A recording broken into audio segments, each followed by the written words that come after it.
Marketing is the cultivation of desire at scale versus all suffering derives from desire. To me, like when I think of suffering, I don't necessarily think of it as a bad thing.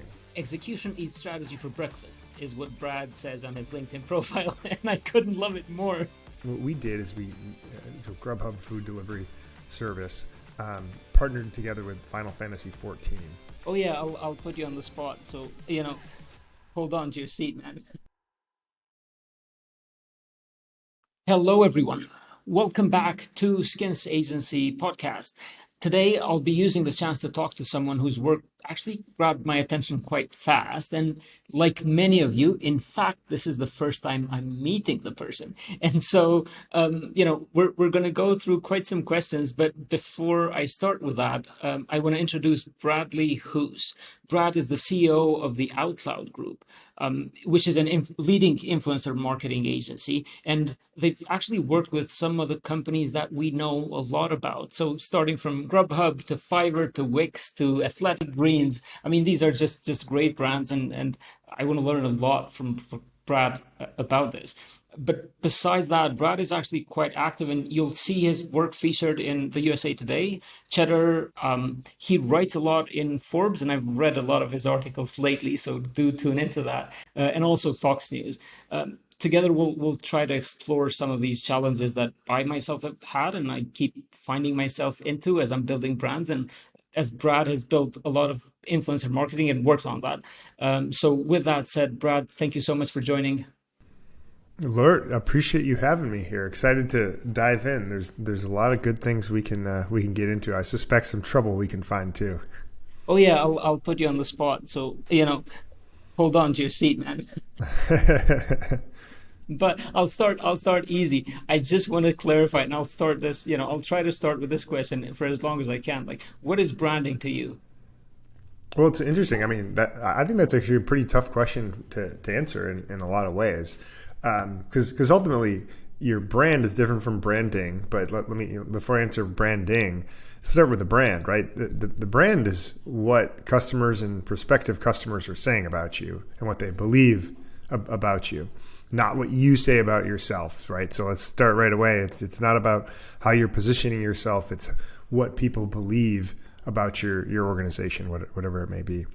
So the question in terms of branding, I think is really trying to figure out how you can impact people's hearts and minds. And there's so many different ways you can connect with individuals. And I think that's what makes branding such a fun and nuanced and really in-depth topic. But, in short, it's impacting the reputation that exists out there. And I think it's a focused effort to ensure that your target audience has a clear, consistent, and positive view of your company and its product and services. So anything you're trying to do along those lines is branding. And so it's a long answer to a question, but I like to live in analogies a lot myself. So, for me, I think a lot. One of the things that really resonates with me is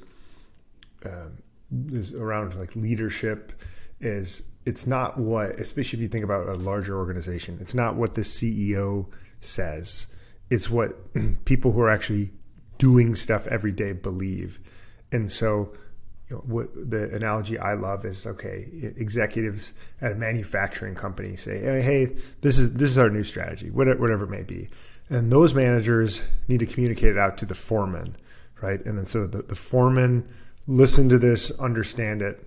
And then what happens next is when the rubber hits the road. So when it's 2 a.m. on a shift break and the foreman is talking with a worker, what are they saying? Are they saying, this is the new strategy that we're taking, we believe in it, and this is why we're doing it? Or are they saying, this is some bullshit from corporate that we just have to do, don't really pay attention to it, but no, we're going to have to do these two things differently, but it's just a bunch of corporate bullshit. And ultimately, that's if you're effective with your leadership, you're having a positive conversation at 2 a.m. between the foreman and the workers. And if you're not, you're having a negative conversation. And so similarly with branding, there's so many ways you can do it, but ultimately, if it's working or not based upon what your customers are saying and believing about your brand. That's quite interesting because I'll take this into aspects. One, if I get you right, you're saying, and you mentioned this, branding is that what you're trying to do with branding is get that positive, um, close a positive feedback loop with your customers. But the way that I would see branding from a branding agency, we see this a lot as if we're building a brand and if we're doing anything that's related to branding, then we should think of the personality. So besides having a positive attitude around it, that or attitude or feedback around it, that should also be tied to a particular type of thinking about it, because positive could be anything, but the personality brings in the nuance to the idea of what that company is doing, right? I need to put that on the side because I'm going to come exactly back to that, into something that you said specifically in one of your articles, because I was so struck by that. But I think by the means of how you define your brand, you've already started answering that question, and I love this. So I'll put that to the side. But to your point, though, how well do all of these people sort of relate to what's being said and what's being done about the brand? In my previous conversation with Bettina Binder, who used to be head of brand at Allianz, she says, or we came to this sort of conversation where we're saying, well, if you could get your customers to be your employees and your employees to be your customers, then you're doing something right. Do you think this is more or less what you were going for as well, or is it somewhat different? No, I think it's a very similar train of thought. And this gets into another topic which we could delve into if we want to, however you want to take it. But should your employees be what you're working to optimize for as a leader, or should it be your customers? Right. Obviously, at the end of the day, you want it to be your customers. But what's the best way to be able to go about that is through your team or your employees. But yeah, I think it's really important when you're talking about your customers and your team to have them both understand, know, and believe in your brand. But of course, like, you've got to crystallize what that is, which isn't easy to do. And I think the part that folks struggle with the most is knowing what you're not, or knowing what you'll say no to. And we see that with startups and brands alike, is just knowing who you are and who you are not. And if you can do that, it's going to make branding so much easier, and you're going to be a heck of a lot more effective with it as well. So then what would you be your favorite branding project so far? And I'll call it branding just because I know that you work with influencer marketing, but ultimately that is building that conversation. So what's your favorite project so far? Yeah. I mean, geez, it's a little bit like trying to say which one of your kids is your favorite. I'm fortunate I only have one, so it's really easy for me to say Marin is definitely my favorite kid. But yeah, I think one of the things that for it to be my favorite, I think it has to be something novel and it has to be something effective. And I think one of the things that we did with Grubhub, who you mentioned earlier, we did it within the gaming, right? So the esports and gaming community, and we activated around an event called the Game Awards. So the Game Awards is a massive event, way bigger than the Emmys and the Oscars. It's something like 10x in terms of the viewership online, but it's designed to celebrate the gaming industry as a whole. And so what we did is we Grubhub food delivery service partnered together with Final Fantasy 14. So it's a new game launch that was happening just around the time period of the Game Awards, which was great. And that was, there was a huge element of luck associated with that as well. But the harder you work and more thoughtful you are, the luckier you get, right? And so as part of this launch around the Game Awards, we were able to give something to the gaming community, which was a moat. It was a pizza, basically like a skin in the game is the way to think about it if you're not into gaming.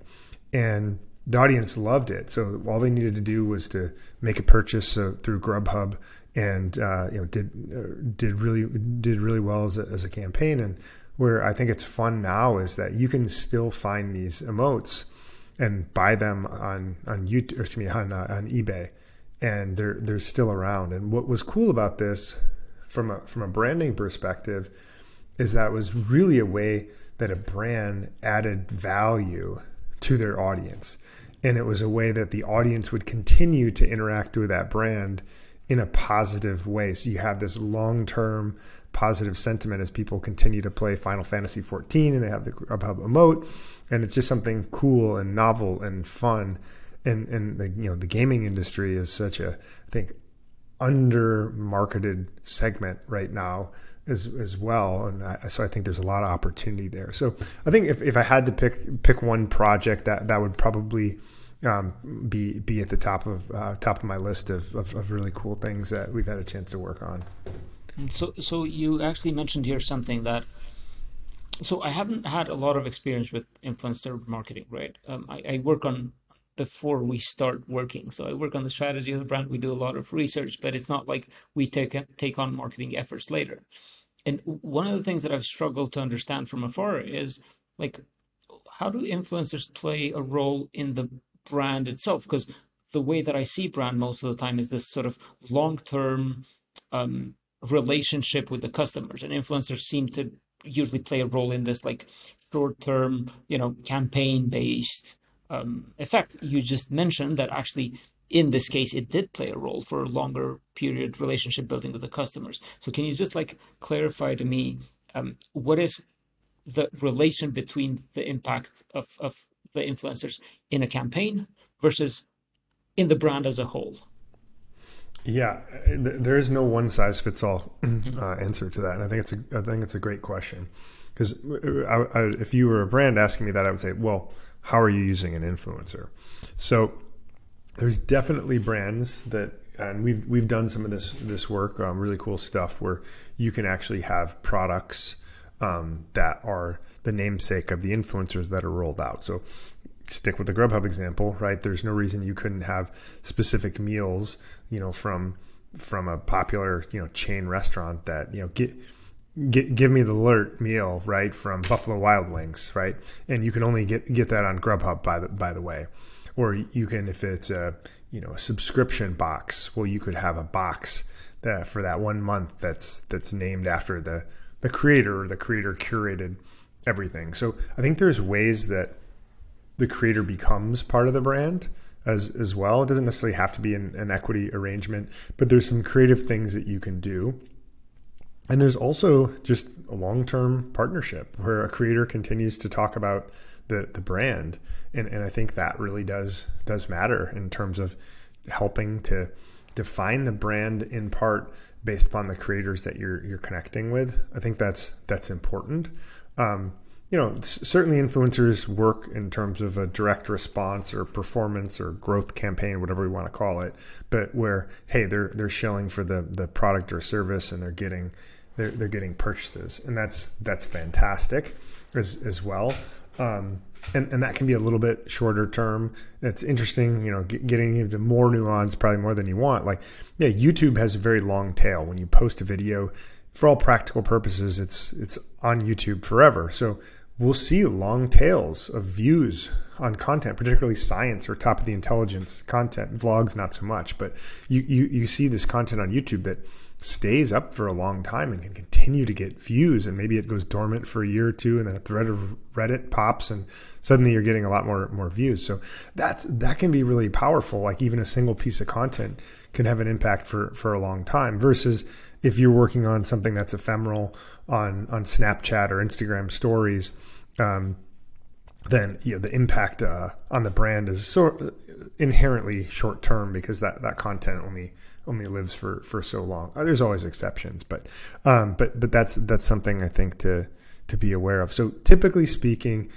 long-term engagements with influencers bring them closer to the brand, or creative activations where the influencer is woven into the brand, versus short-term, like, hey, use this product or service. That's more of like a sales channel, but even that can turn into something longer term over time. So I think there can be a distinction. And one last thing, and sorry, this is a long-winded answer, is that there's a big difference between brand advocacy and brand voice.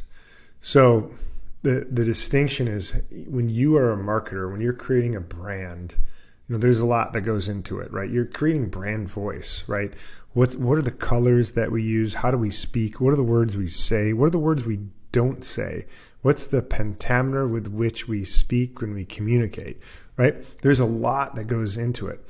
But in most cases, when you're working with an influencer, you need to throw that shit out the window because you're bringing in influencers who are brand advocates, right? So they don't need to be speaking in brand voice to be able to be successful in terms of building your brand, right? And I think that's something that's very important to know. So that's where a lot of folks and leaders in marketing can get tripped up because they've done a great job with that brand voice, and that's good. Like that's not a negative thing, but what you don't want to do is try to apply that to brand advocacy and expect the same results because it'll just be awkward and forced and inauthentic and all the things.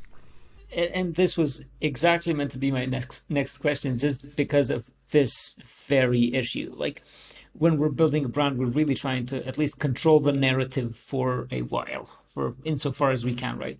And we tend to be reluctant to spend money in something that will disturb that flow of information going out there. But then it comes exactly to your point on authenticity, because if we're giving our influencers a script to read from, then it's just like it's so obvious. And we've had a couple of cases here. So there's this, kind of like a meme site that keeps on throwing content, which is absolutely hilarious. But you can always feel like, at least at the beginning, because I used to follow them like from their very early sort of followers, and at the beginning when they started getting these, they were trying to do these promoted sort of posts and memes, and it was like you could feel it right away, and people kept commenting like, "Oh, sponsored," right? But now, actually, they've grown, and when you read their like, they managed to bring together their content with whoever they're promoting so well, because instead of actually promoting them, they're always making jokes about them, but in a very lighthearted way. And I just feel like we've all now become a community of like having the jokes with those brands, whereas we're building that connection with a brand through their voice.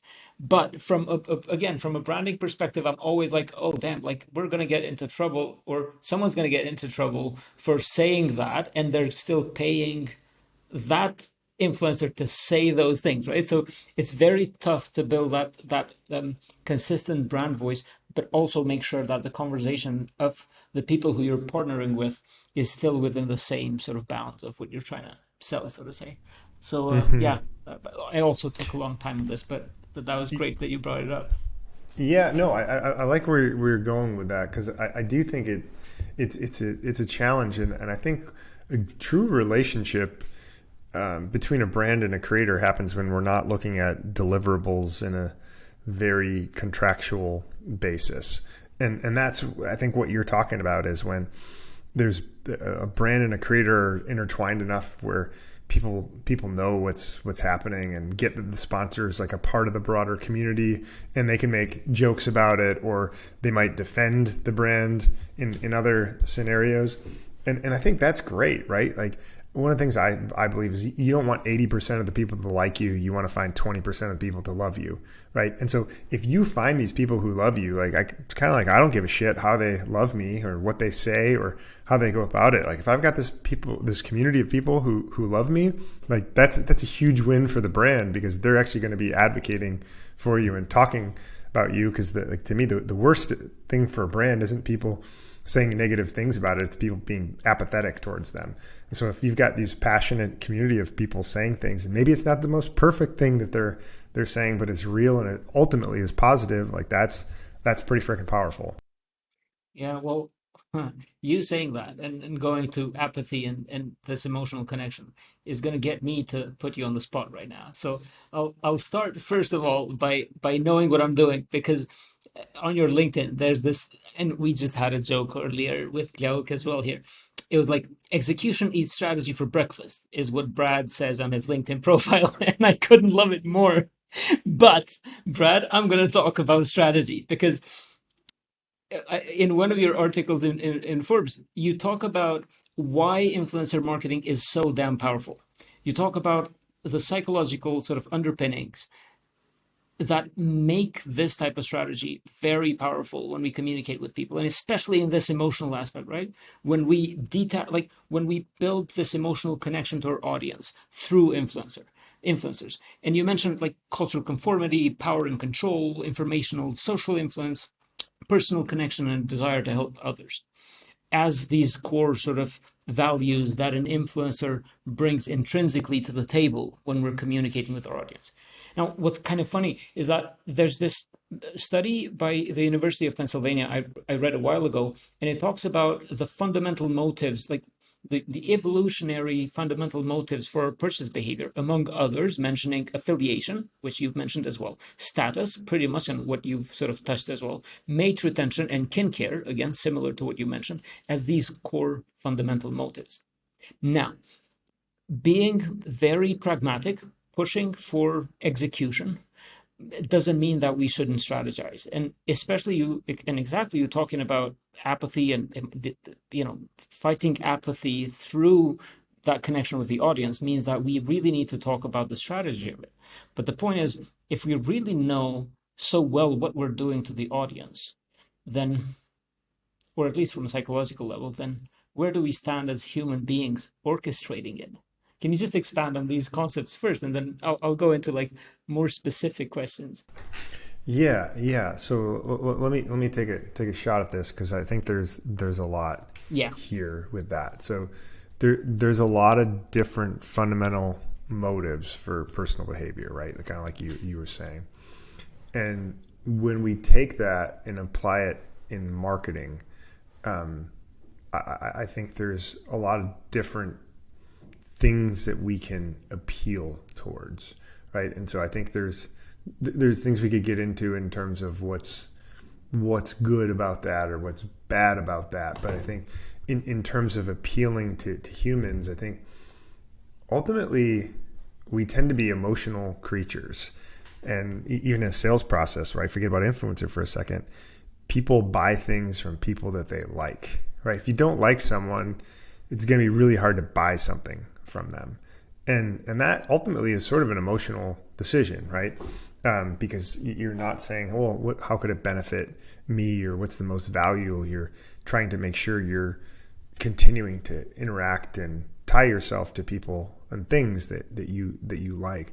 So whether we admit it or not, we make decisions with our emotions, and then we justify those decisions with our reasoning a lot of times. And I think sort of bring this into the influencer bit a little bit as well. There's this concept of mimetic desire, right?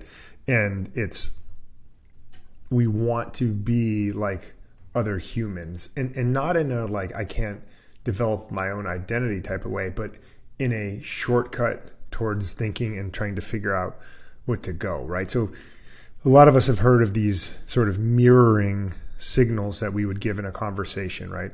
So if you start speaking really slow, I'm probably going to speak a little bit slower. If you lean in to a conversation, I'm probably going to lean in. If you cross your legs, I'm more likely to cross my legs, right? So we sort of mirror things. And so I think when it comes to marketing, I think there's a ton of power in folks deciding to follow an influencer, right? And so when we decide to click that follow button, there's actually a lot psychologically that goes with that. And it's saying, hey, I'm part of this tribe.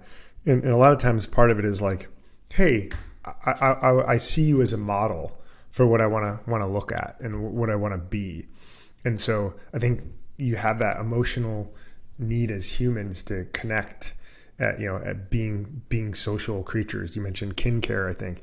And it's like, yeah, we're saying we're together as part of that kin. And I think that influencers is really a result of some of those, like it's a modern reflection of those timeless, I guess, desires inside of us as humans. So I think that it's a really fascinating topic, and there's a lot that's there with it. But ultimately, it's how are we making decisions, and how are we trying to better ourselves? And I think marketing that can tap into that understanding is going to be more successful?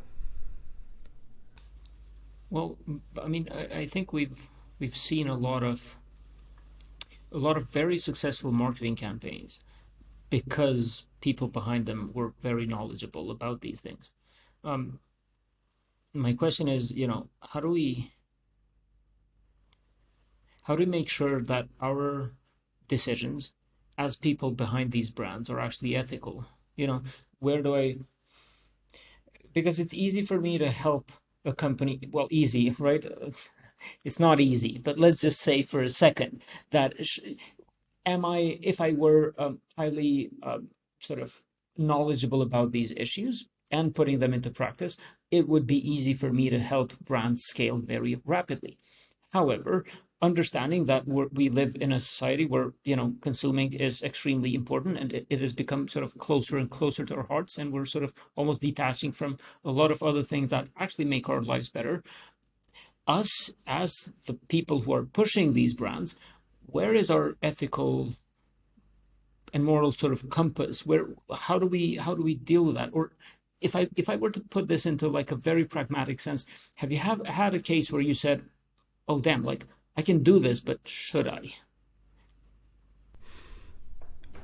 I think here's the framework that I would think about this is we need to understand all these tools. I shouldn't say tools. We need to understand all these inherent desires and underpinnings to human psychology and how we operate as humans. And then we have a choice, right? We have a choice. Do we use that for marketing or do we use that for manipulation? And I think you can choose to do either one, right? To me, marketing is a way to use a series of tools and approaches to find new ways to connect. Actually, it doesn't have to be new ways, but to find ways to connect with people and educate them. And manipulation is to trick people into doing things, right? So it might be creating a FOMO for someone and making them think that a subpar product is really gonna help them, or to get them to buy something that they really can't afford. But I think you can market to folks in a way for them to understand how something will benefit them and their desires, and not do it in a way that's going to manipulate them. And so, it's pretty tough if you want to use that definition of marketing versus manipulation. If you have a product that's inherently not good for someone, like cigarettes, right?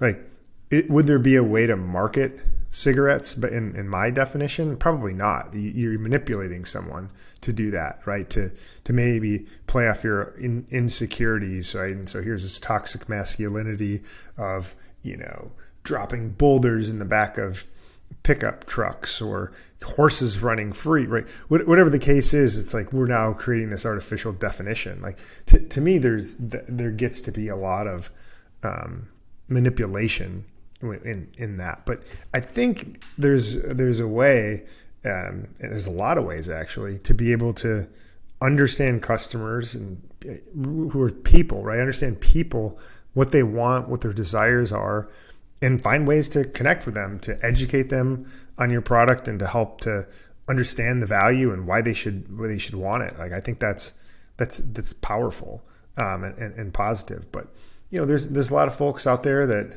would say that they're marketers, but ultimately they're just trying to manipulate someone into buying something for a win in the near term. Yeah, but how do we know that we're not those people? Because so one of these big challenges when it comes to ethics, and I've tried to look into a bit of philosophy of it, but the road to hell is paved in good intentions, right? So I hope I quoted that right. By the way, I have to say it out loud for the audience out there. I'm not a native speaker, and some of these sayings do make sense, but then I won't sort of remember them word by word. So I hope I said that right. But you did as far as I know. Right. And so, like, sure, we might think we're doing that, but let's go and again, this is like a big conversation, but if we go a couple years back, we thought cigarettes weren't that bad because doctors would say they're fine. And even without going there, should we actually go into like every product that we take on as a customer, test it out? But then again, I'm just judging that product from my perspective. So how do I know if it's actually good for the person I'm marketing it to? Am I manipulating them? Like, how the hell do I do this? Because honestly, I have no clue. Right, right. No, I think like, hey, are you educating someone, or are you trying to force them to not force them, or are you only sharing partial information to try to get them to make a purchase, right? And so I think products that aren't high quality is an example of that. But you know, it's a good question, and where is that line? And you're right. I think people that are making tough decisions or the wrong decisions don't start out wanting to do that, right? They have good intentions in trying to, hey, I have 4 employees, or I have 4,000 employees, and I need to support our team, and to support the team, we need to sell this product, right? So yeah, we know that it's cracked or cracks after a year, but like right now we have this short-term need for cash and to sell things. So let's not communicate that. And maybe folks are okay with that, but I think that, you know, teeters into the world of manipulation. But I don't have a great framework for, you know, where exactly that starts and stops. Like, you know, what is good behavior, right? Like, you know, I think we all have different senses of morality, and I think it's important for any organization to understand the questions that need to be answered to make decisions, right? And it's like, okay, it's impossible to have one way to look at every problem you may occur, or every moral dilemma. But if you can outline what are the important questions that, you know, that need to be answered for your brand or for your organization to proceed with something, I think that can be you know, beneficial to folks to at least start put some moral boundaries in place within a company setting. That's quite good for me that you bring it up, because I think we've had we still haven't had a really good conversation about difference between ethics and moral in our society. I think morals have been trying to be pushed away by a lot of movements saying that those are, you know, a thing of the past, so to speak. We need to talk about ethics, but then morals is something that's, you know, very much pertains to religion, and people have sort of tried to go away from that. Uh, and this is something that for me is still a big dark space I'm trying to explore. That's sort of part of the reason why I'm making these conversations with people, is because I'm trying to explore, like, how will I inform myself moving forward when I get new companies to work with. A couple of things that we try not to do here, is, you know, we don't want to deal with any political parties, because we honestly don't know.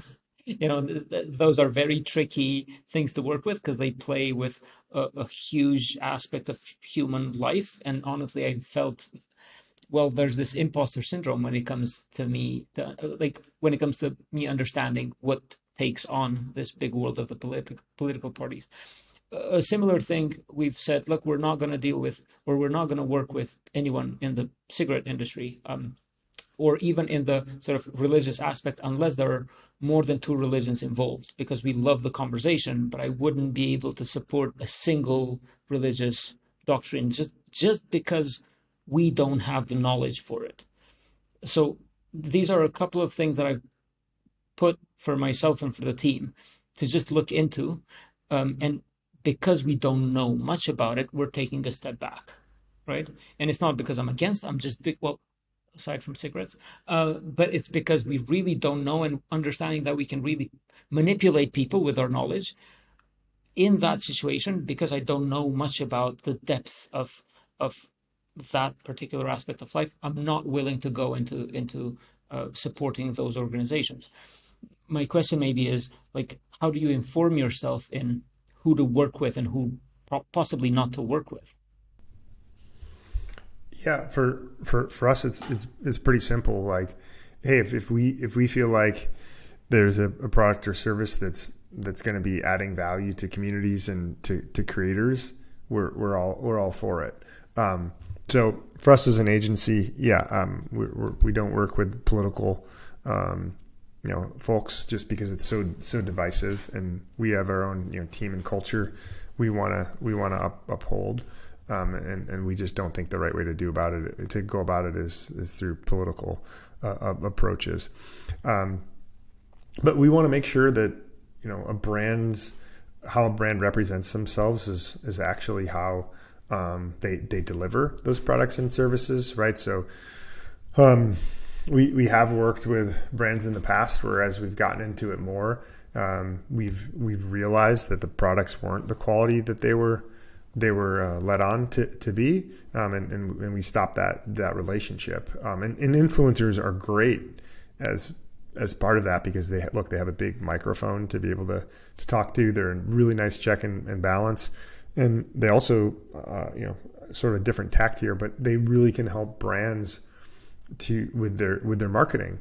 Because as you know, it's one thing to understand something well enough to take action on it, and it's another to understand it well enough to teach it or explain it to someone else. And influencers need to understand the brand well enough to explain it to someone, so they can oftentimes be better in terms of poking holes in it. So yeah, that's maybe getting a little off the topic at hand, but I think there's a lot of really positive checks and balances that influencers can have in terms of identifying what are the brands that are adding value to different communities out there. In fact, I do love that, because I haven't gotten that before. I suppose influencers can be that filter, because they have to uphold their own brand, and they won't throw something out there that will hurt them after all. So that's a very interesting sort of test or filter to put into, and thanks for sharing that. Actually, it's pretty cool. No, that's one of the great parts about influencers. In fact, the most effective influencers are also the ones who say no to working with brands the most, because they actually care about the products and services they're advocating for. But there's also influencers, and if there was to be a demise of influencer marketing, I think it would come from influencers who are willing to shill for anything for $1, right? So it's sort of like, hey, in the near term, I'll advocate for it. Sure, you're going to pay me. The good news is most creators are not like that, because they recognize that their channel and their trust with their audiences has a ton of value, and in most cases, it's very, very personal to them as well. That's great to hear that from someone who does not have that experience, meaning with influencers at scale. This is great to hear. Yeah. So I'll move forward with another one of your quotes, and honestly, I will be using this quote for sure, because it was so short and it was so concise, and I will say it so that we can cut it and use it. Let me do that.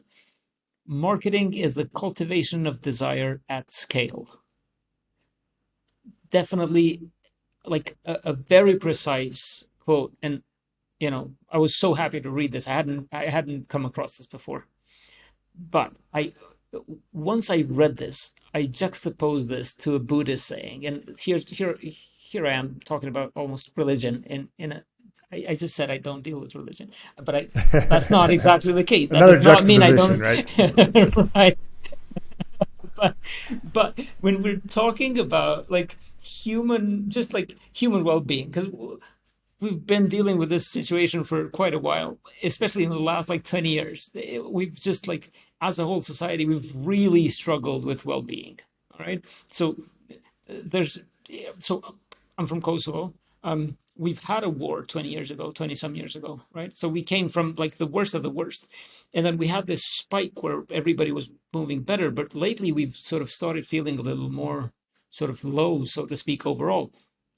And we can see how our well-being is, at least our psychological well-being is not well taken care of.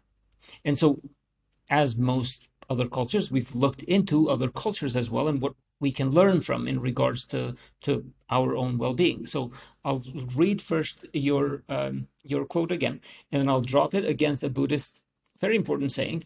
And I just want to talk about this because I'm exactly at that point where I'm working for marketing overall and versus this aspect of well-being. So marketing is the cultivation of desire at scale versus all suffering derives from desire. How do we navigate the space between? Yeah, it's a great question. Well, let's start with what I think is maybe an inference here, which is that suffering is negative, right? So certainly, suffering through war, disease, famine, death, like of course, right? That suffering is unequivocally, challenging and hard and bad. Maybe there's a greater good that is at play with these terrible side effects of death. But to me, like when I think of suffering, I don't necessarily think of it as a bad thing, right? I think we all need to flow through suffering of some sort to accomplish anything that's great, right? So if we're looking at suffering as a means towards something great, then let's embrace it as the first step of a journey towards being able to achieve something that's great, right? And so I guess who am I to take umbrage with Buddha, right? But like this quote, all suffering derives from desire or from desire. It's like, okay, well, yeah, but maybe that desire is a really positive thing. Is it a desire to be great? Is it a desire to accomplish something? Because I sure as hell don't want to live in a world where we're not willing to work hard and go through these sufferings to achieve something and have a better outcome, right? Like if we didn't want to achieve an outcome, then we wouldn't have to necessarily suffer or strain, right? Whatever the word is. But so maybe I'm being a little bit nitpicky there in terms of this whole idea of the word suffering. But I think with marketing, I mean, at the end of the day, things and products aren't going to make you happy, right? They're just not. And if you're looking for things to make you happy, there's a fundamental flaw in that thinking there. But hey, we do live in a flawed world, right? We don't live in a theoretical world. We live in a real world, and there's a lot of things that can help you and make you happier. So hey, Athletic Greens is a client of ours. Great product. And ideally, hey, we'd get enough sleep and we'd be in a position to eat healthy and well and cook meals for hours. And like, hey, that's just not the reality we live in. And so I think a product, like Athletic Greens is great for you. In terms of, hey, I take it every morning. And in an ideal world, I need a complete diet, get plenty of rest. I wouldn't need any of it. But hey, given this is the real world, I think this is a very interesting thing. So yeah, I guess and so trying to cultivate that desire for that product, I think can be a positive thing. But to me, the interesting difference between kind of what we're talking about in terms of cultivating interest in marketing and what Buddha is saying, it's like, yeah, hey, suffering comes from wanting something, so therefore wanting something is bad because it creates suffering. I guess that to me is not a holistic argument that I could buy. Now, unnecessary suffering, that's different, right? But suffering as part of a conscious decision to improve oneself or change things, like I'm all for that sort of suffering. Okay, so that actually, so you were almost making, if I may, sort of a statement that Nietzsche would probably make, because he talks a lot about, us having this perpetual need to improve ourselves, which is the meaning of life, and go through these cycles where we have to go through suffering to overcome ourselves and then continue to do that in order to improve ourselves ultimately till the end of us, so to speak. So then I think maybe there's and I mean it speaks loud to overall to the the Western culture, because I think Nietzsche is one of those who's put some of the founding sort of, well, not founding, but certainly one of those big steps in direction towards to what how we know sort of the Western culture today. And he definitely goes through this, seeing suffering as part of the meaning of life, as opposed to something that we should run away from. And I think, insofar as I could hear you, that's what you're pointing at. It's the suffering that is rooted in meaning, as opposed to the suffering that Buddha is talking about, the cravings and this human will to be tied to the physical world, as opposed to the ultimate spiritual improvement of oneself. So towards that definition of suffering, then maybe that's a very good way to look at it. And us as marketers, or within that space, potentially coming out of, if I can sort of reformulate what you were saying, we should be looking into working to increase the desire for suffering that improves life. Would that be a decent way to put it? I think that's perfect. I love it. I love it. Yeah, much better said than what I had come up with. So I like it a lot, actually. It's easy for me because I'm just listening here. So then I'm bringing things together. So thanks for sharing, man. Really appreciate this, by the way. It's just I've been having all of these questions, and having someone to talk to about it in this format just brings a lot of clarity. So I appreciate this a lot. Yeah, no, this is good. I think, marketing is a very fascinating field because there's quantitative elements, there's psychological elements, there's philosophical elements, and there's a whole lot of execution and creativity as well. So I think marketers need to sort of inherently be multidisciplinary in what they're doing, and I don't think, frankly, these sorts of conversations get enough air within the marketing community. So I'm glad we could sort of bring some of these to light here. Yeah, well, I'll have I have another two questions, honestly, but let's see how timing works for us. So we could probably go quickly through this. Look, you've worked with companies that are pretty large, and some of them are US based, but like Wix or Fiverr, they're international companies. The issue with that is, as you well know, is like every culture will have a very different view on what we think is right and wrong, right? So we live in this ethical relativist world, whether we like it or not. How do you navigate that, especially with influencers, because it's so important? Or can you just maybe share an example where this sort of became an issue?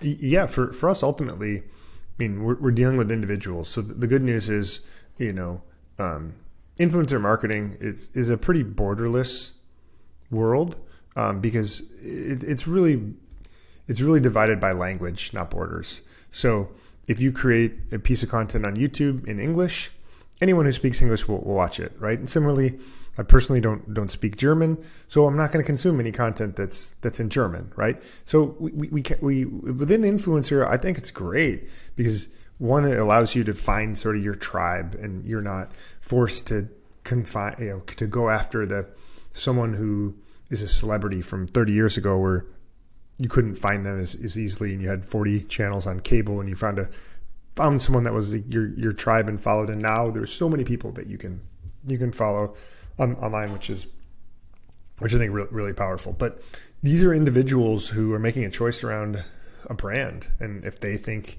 it's something that's good to connect with for them and their audience, and there's a million reasons why they could say no. And we've had a lot of creators say no to brands, frankly, for reasons that I haven't always understood or agreed with, but I always respect it, right? Because they know their own values and they know their audience best.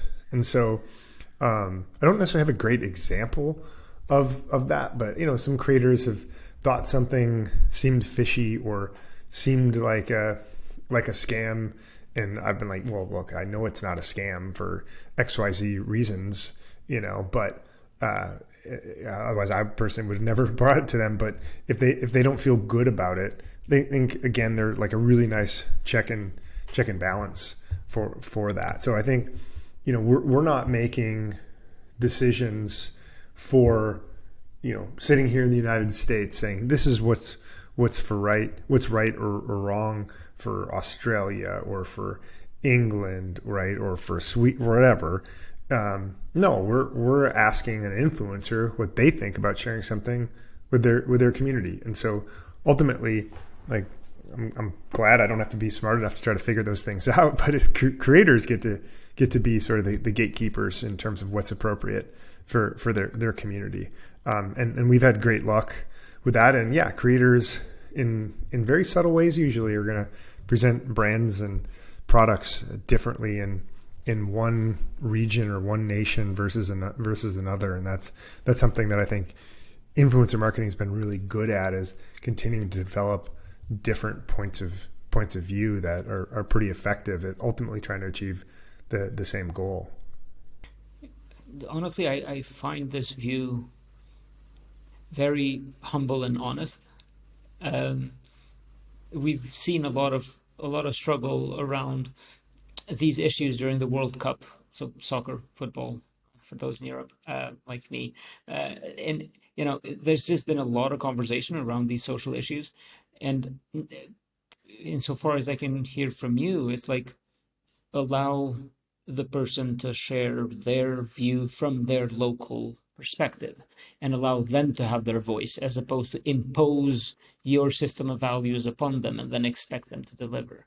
So I really appreciate that, just because, we on my end, like, we're only 2 million people in this country. So like, it's not like we have a lot of like content production power. So we really need to get a lot of and import a lot of information from abroad, but that comes in with a lot of these different cultural values and aspects. And you bringing this up to say, well, as a brand, just like as the local person, let them have their voice about it.